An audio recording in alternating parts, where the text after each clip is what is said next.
بسم اللہ الرحمن الرحیم۔ السلام علیکم۔ حضرت یونس علیہ السلام کا بیان۔ حضرت یونس علیہ السلام بہت مشہور پیغمبروں سے تعلق رکھتے ہیں۔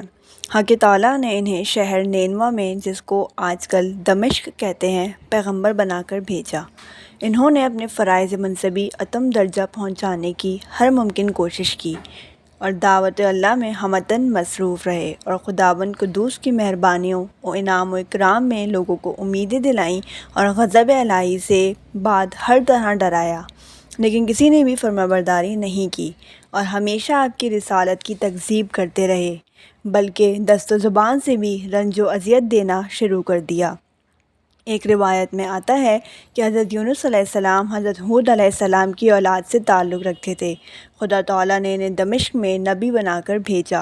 اس جگہ قوم سمود آباد تھی اور وہ سب کے سب بت پرست تھے۔ ایک روز ابو بکر صدیق رضی اللہ تعالیٰ عنہ نے رسالت مآب صلی اللہ علیہ وآلہ وسلم سے پوچھا کہ حضرت یونس علیہ السلام کی قوم کتنی تھی؟ آپ نے فرمایا 1,00,000 سے زیادہ تھے، اور وہ سب کے سب نافرمان تھے۔ چنانچہ اللہ رب العزت نے ارشاد فرمایا وَأَرْسَلْنَاهُ إِلَىٰ مِائَةِ أَلْفٍ أَوْ يَزِيدُونَ، یعنی اور بھیجا اس کو 1,00,000 آدمی یا اس سے کچھ زیادہ پر فائدہ، یعنی اگر عاقل و بالغ شمار کیے جائیں تو 1,00,000 تھے، اور سب چھوٹے بڑوں کو شمار کیا جائے تو 1,00,000 سے زائد تھے۔ ایک روایت میں آتا ہے کہ حضرت یونس علیہ السلام نے اپنی قوم کو 40 برس تک خدا کی دعوت دی اور ہمیشہ کہتے رہے، اے قوم کہو لا الہ الا اللہ یونس النبی اللہ۔ وہ مردود قوم کبھی اس کلمے کو اپنی زبان پر نہ لائی اور حضرت یونس علیہ السلام سے یہ کہتی رہی کہ اے یونس، اگر ہم کو پارا پارا بھی کر دیا جائے تو بھی تم کو نبی اللہ نہ کہیں گے۔ حضرت یونس علیہ السلام اس بات سے بہت مغموم و مایوس ہوئے اور ساری قوم بت پرستی میں مدہوش تھی۔ حضرت یونس علیہ السلام نے ایک دن اپنی قوم کے بڑے مجموعے میں جا کر قوم سے خطاب کرتے ہوئے فرمایا کہ اے قوم، اپنے خالق ارض و سما کو چھوڑ کر کیوں بت پرستی کرتے ہو، اور اس میں تمہارے واسطے کوئی بھی نفع کی بات نہیں ہے، کیونکہ وہ نہ ضرر کے اختیار رکھتے ہیں اور نہ فائدے کے، وہ تمہارے خود تراشیدہ بت ہیں۔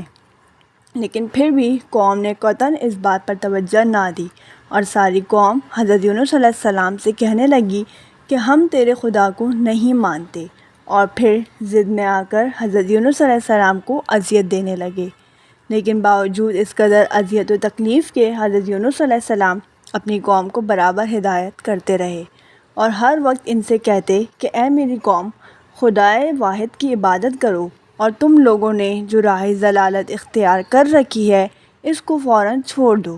اگر تم نے راہ ضلالت نہ چھوڑی تو کہیں خدا تعالیٰ اپنا عذاب تم پر نازل نہ کر دے، اور مجھے اس بات سے خوف معلوم ہوتا ہے۔ ان لوگوں نے جب یونس علیہ السلام سے یہ تحید آمیز الفاظ سنے تو کہنے لگے، اے یونس، یہ بتاؤ کہ عذاب کیا چیز ہے اور وہ کیسا ہوتا ہے؟ یہ تمسخر حضرت یونس علیہ السلام کی قوم ہر وقت کیا کرتی تھی، اور حضرت یونس علیہ السلام نے ان کے سوال کے جواب میں فرمایا کہ عذاب آتش دوزخ ہے۔ یہ جواب سن کر تمسخر کے لہجے میں ان مردودوں نے کہا، بھلا اس میں کچھ مذائقہ نہیں؟ آخر حضرت یونس علیہ السلام اپنی قوم کی ہٹ درمی اور ضد سے عاجز آ گئے۔ پھر جب کوئی ایسی امید نہ رہی کہ قوم کسی وقت بھی دعوت الحق کو قبول کرے گی اور اللہ کے بتائے ہوئے طریقے پر گامزن ہو جائے گی، تو حضرت یونس علیہ السلام نے اپنے خداوند قدوس اس ظالم قوم کے واسطے بد دعا کی۔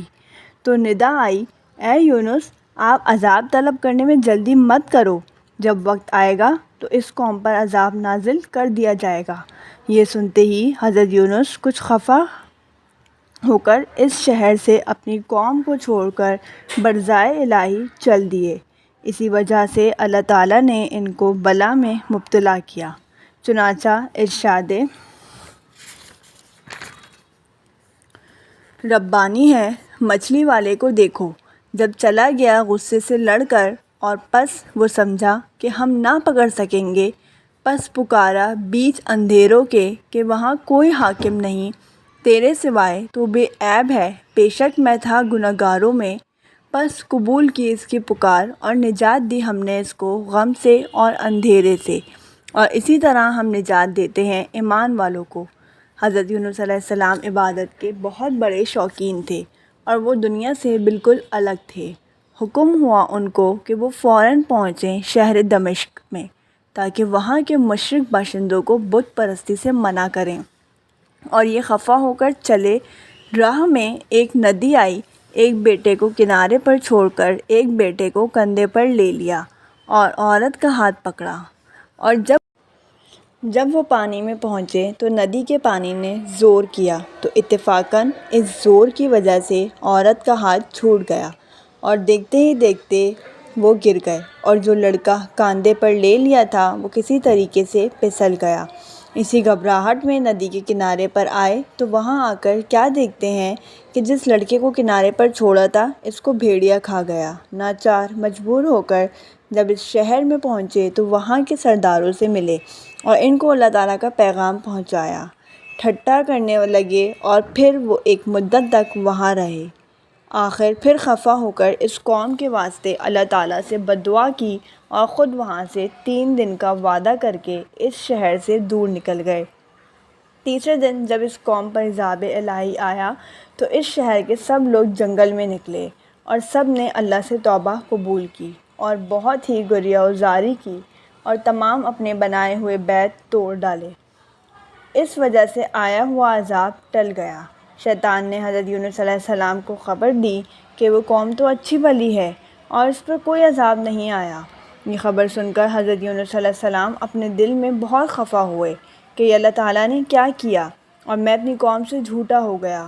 یہ کہہ کر کشتی پر سوار ہو گئے۔ جب وہ کشتی دریا کے بیچ میں پہنچی تو بھنور کے چکر کھانے لگی۔ کیفیت دیکھ کر لوگوں نے کہا کہ بھائی اس کشتی میں کسی کا غلام ہے جو اپنے مالک سے خفا ہو کر بھاگا ہوا ہے۔ کشتی والے نے بہت معلومات کی، کچھ بھی پتہ نہ چلا۔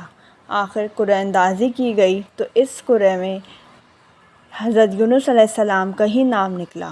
چنانچہ کشتی والوں نے حضرت یونس علیہ السلام کو دریا میں ڈال دیا تاکہ کشتی بھنور سے بچ سکے۔ جب حضرت یونس کو دریا میں ڈال دیا گیا تو اسی وقت ایک بڑی مچھلی کو حکم ہوا کہ میرے پیارے بندے یونس کو ثابت نکل جا اور کسی طرح سے کوئی گزند نہ پہنچے۔ یہ سنتے ہی ایک بڑی مچھلی حضرت یونس علیہ السلام کے قریب آئی اور وہ ثابت نکل گئی۔ حضرت یونس علیہ السلام جب مچھلی کے پیٹ میں پہنچے تو وہاں شدید اندھیرا تھا۔ اس اندھیرے میں اپنے رب کو پکارا، توبہ قبول ہوئی اور وہی مچھلی اسی دریا کے کنارے آئی اور حضرت یونس علیہ السلام کو اگل دیا۔ جس جگہ اس مچھلی نے حضرت یونس علیہ السلام کو اگل دیا تھا تو اس جگہ پر کوئی سایہ وغیرہ نہ تھا۔ تو پھر اللہ تعالیٰ نے کدو کی بیل کو اگایا اور اس بیل نے حضرت یونس علیہ السلام کو سایہ کر دیا، اور اللہ تعالیٰ کی طرف سے ایک ہرنی کو حکم دیا گیا کہ وہ روزانہ حضرت یونس علیہ السلام کو اپنا دودھ پلایا کرے۔ جب حضرت یونس علیہ السلام کے بدن میں قوت طاقت آ گئی تو پھر اسی قوم میں جانے کا اللہ تعالیٰ کی طرف سے حکم ہوا، اور وہ قوم حضرت یونس علیہ السلام کی آمد کی آرزومند تھی، راہ دیکھتی تھی، اور ان کی عورت کو اور لڑکے کو لوگوں نے دریا سے نکال لیا تھا اور ایک لڑکے کو بھیڑیے سے بھی چھڑا لیا تھا۔ اب اسی دمشق میں حضرت یونس علیہ السلام کی قبر موجود ہے۔ ویڈیو اچھی لگے تو لائک، شیئر اور سبسکرائب کریں۔ ملیں گے ایک اور نئی ویڈیو کے ساتھ، تب تک کے لیے اللہ حافظ۔